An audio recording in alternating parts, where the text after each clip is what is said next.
ఈనాడు group సంస్థల chairman Ramoji Rao అస్తమయంపై TDP అధినేత చంద్రబాబు తీవ్ర దిగ్భ్రాంతిని వ్యక్తం చేశారు.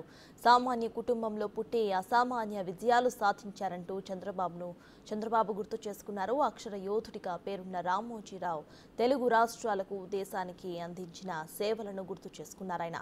కొద్ది రోజులుగా అనారోగ్యంతో ఉన్న ఆయన తిరిగి కోలుకుంటారని భావించామని, కానీ ఇలాంటి వార్త వినాల్సి వస్తుందని అనుకోలేదని చంద్రబాబు అన్నారు.